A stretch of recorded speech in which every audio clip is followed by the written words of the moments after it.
आज की दुनिया के दोस्तों। कभी तो अच्छा लगे सब्सक्राइब करें, शेयर करें, आपकी नैतिक कृपा होगी।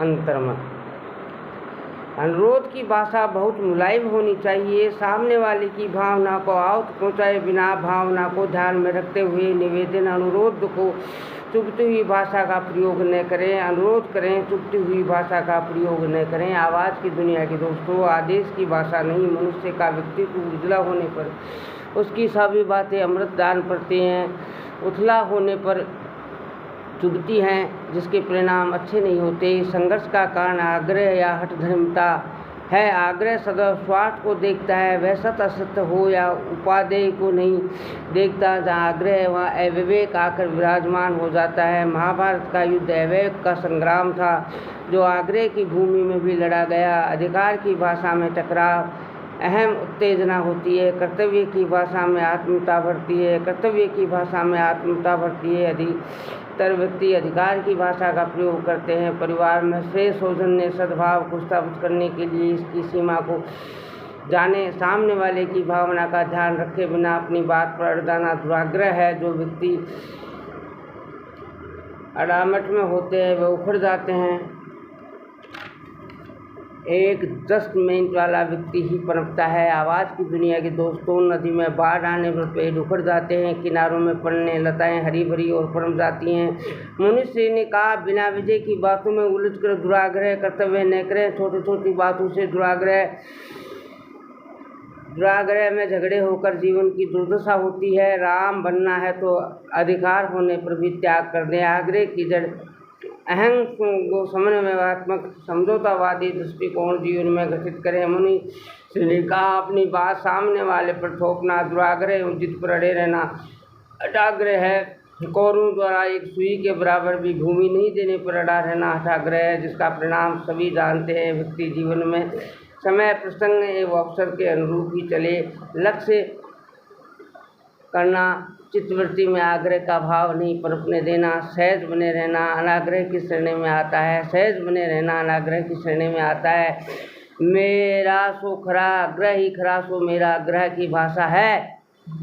आग्रह में एकांत एवं सत्कर्मता अनाग्रह है। सबको गले लगाना है अनेकांत की भावना है। जो व्यक्ति अपनी मेहनत का फल पा लेता है वह सुखी रहता है। दूसरी तरफ मेहनत करने के बाद भी सफलता नहीं मिलने, वे मेरिट में नहीं आने की वजह से वह व्यथित दुखी हो जाता है।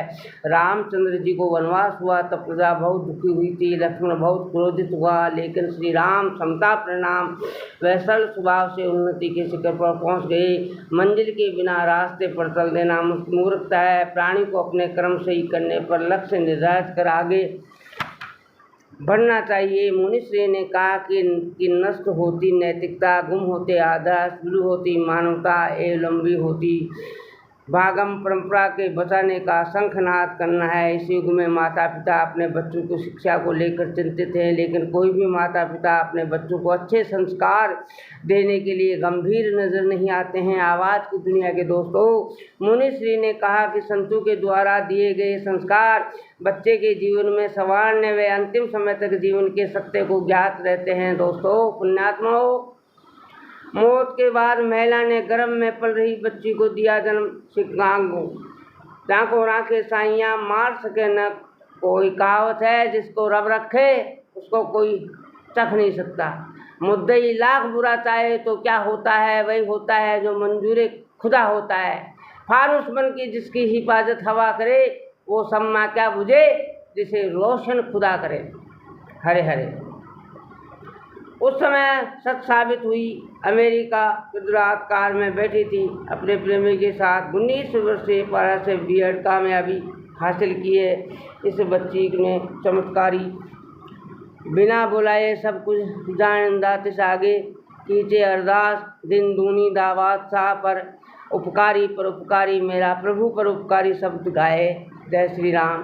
पाकिस्तानी मार खाएंगे ही, डायरेक्टर प्रोडक्शन को भी पीटेंगे, पार्क आर्टिस्ट भी बनाएंगे परिवार। ये प्रकृति का नियम है कि कोई भी काम शुरू करने पर कठिन मालूम पड़ता है, लेकिन लगातार प्रयासों से वह आसान और आसान होता जाता है, बशर्ते उसकी चुनौतियों को स्वीकारा जाए।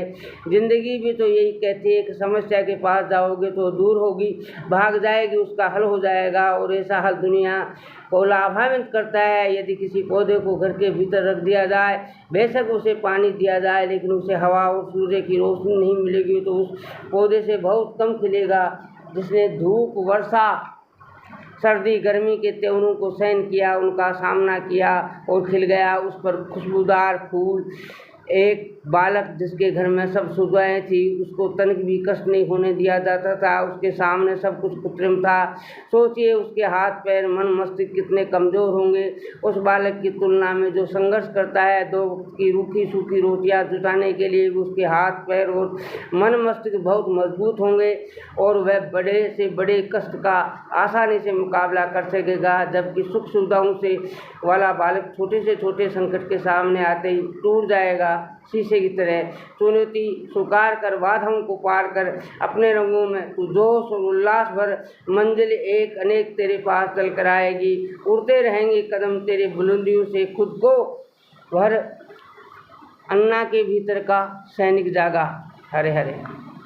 जय श्री कृष्णा। राधे राधे। सब्सक्राइब।